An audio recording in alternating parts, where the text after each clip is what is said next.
Magandang araw mga Tagigenyos. Ako si SK Beng Maximo at ito ang Taguig Daily Report. Para sa araw na ito po ang ating mga pag-uusapan. Para talakayin ang mga ito, kasama natin ngayon ang head ng ating City Education Office, Doc George Tizon. Salamat SK Beng.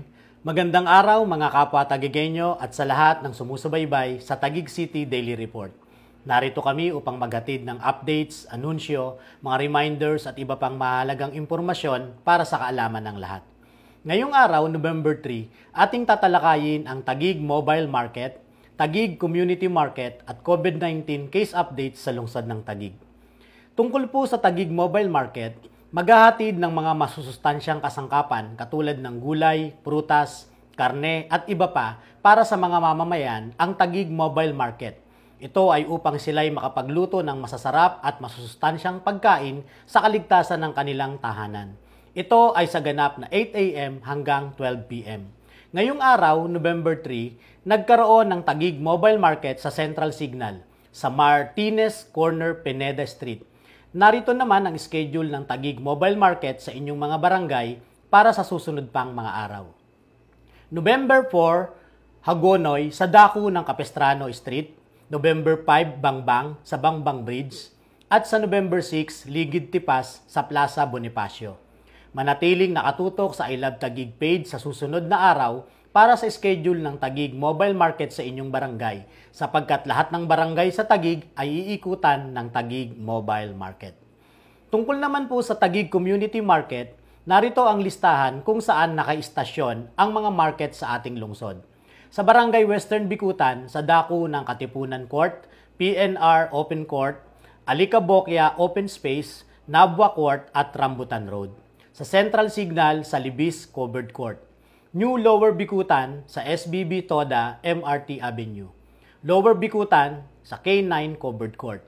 South Daang Hari sa Purok 11 Covered Court at Purok 13 Covered Court. Central Bikutan sa Sitio Central Bikutan Covered Court. Palingon Tipas sa Barangay Hall. Kalsada Tipas, Santa Barbara Street.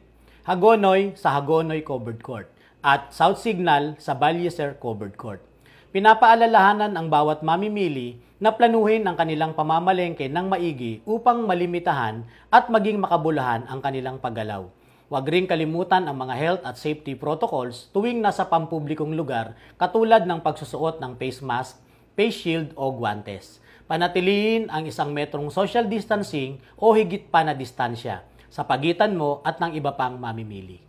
Sa pamamagitan ng pagtangkilik sa Taguig Mobile Market at Taguig Community Market, lubos na matutulungan nating magkaroon ng hanap buhay ang mga vendors sa ating lungsod.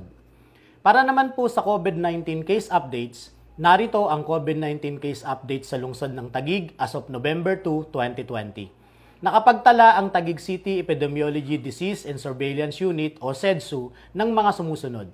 24 new coronavirus cases, 19 recoveries, 8,768 total confirmed cases, 8,638 total recoveries o 98.5% recovery rate, 63 deaths o 0.72% case fatality rate, 67 active cases at 63,842 PCR tests.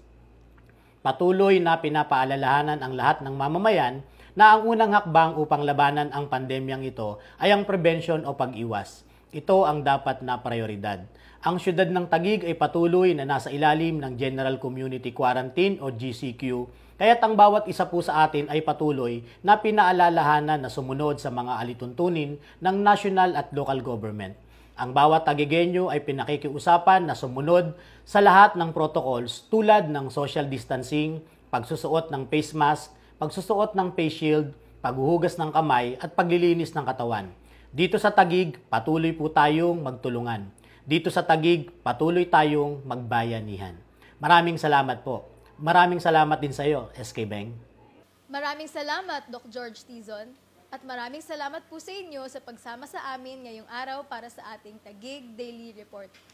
Para sa latest information at updates patungkol sa COVID-19, maaari po lamang na bisitahin ang ating I Love Taguig Facebook page o di kaya naman po pumunta sa website ng www.tagiginfo.com. Maraming salamat po sa inyong lahat at dito sa Taguig, magpatuloy tayong magbayanihan.